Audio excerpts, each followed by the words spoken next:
Good morning, good afternoon, good evening, wherever you're listening from. I'm Dr. Mbakwe Edith Ifeanyi, a pelvic and women's health physiotherapist. I want to talk on pubic symphysis diastasis. Okay, I said pubic symphysis diastasis. I want to talk about diastasis of this joint. Here is pubic symphysis. Okay, is an anterior part of the pelvis. Okay, this pubic symphysis is a fibrocartilaginous joint that connects the right and left pubic bones. Okay, and this, when we say diastasis, is a separation of this pubic symphysis, of this joint, separation of this joint.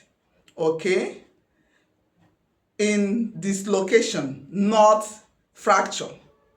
There will be no fracture, but we'll say that it's dislocated. Okay, so in a non-pregnant women, as a normal female, okay, this space supposed to widen for like 4 to 5 millimeter. So, but during pregnancy at the third trimester, it widens more to 2 to 3 millimeter, thereby making it to like 7 to 8 millimeter. It is necessary, okay, to facilitate the passage of the fetus through the birth canal. Okay, so if the gap or the separation is more than 10, is up to 10 millimeter, or more than 10 millimeter or 1 centimeter, that is when we say it is diastasis. Okay, there will be instability of this joint. Okay, so what causes this pubic symphysis diastasis? Number one, pelvic floor muscle weakness. These pelvic floor muscles, when they are weak, it causes diastasis of this joint. Secondly, when there is tear of this ligament, fibrocartilaginous ligament, when there is tear, maybe during delivery, okay, or during an accident, it will cause this diastasis. Thirdly, when there is trauma during road traffic accident or fall from a height, it can cause this problem. Fourthly, obesity causes it. Okay.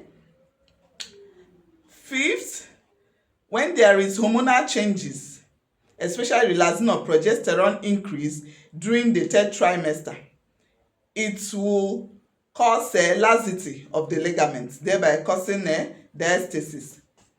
So, what are the signs and symptoms of this pubic symphysis diastasis? What are the signs and symptoms?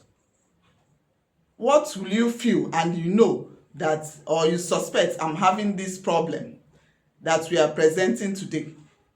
Number one, you might be feeling pains around this area, around your anterior part, your frontal part of your pelvis. As we said, pains around the suprapubic region. Okay, or edema, they might be swelling around the suprapubic region. That pain might radiate, it might be going down to the legs, or it might go towards the back of that patient, or to the groin, or to the lower part of the abdomen. So those pains might radiate to all those areas. Okay, then if the person moves, it might felt or hear a cracking, popping or grinding sound around this sacroiliac joint, or around the hip joint, or around the back, or around the suprapubic area. Okay, another signs and symptoms is it will be difficult for that person to climb stairs, or to come down from bed, or to open the legs or close. It will be so painful and difficult. If the person is walking, the person walking will be so difficult. We call it waddling gait.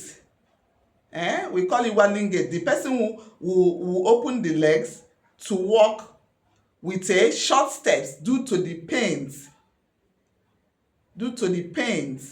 around that suprapubic region and the radiating pains. So we call it waddling or antalgic gait. Okay.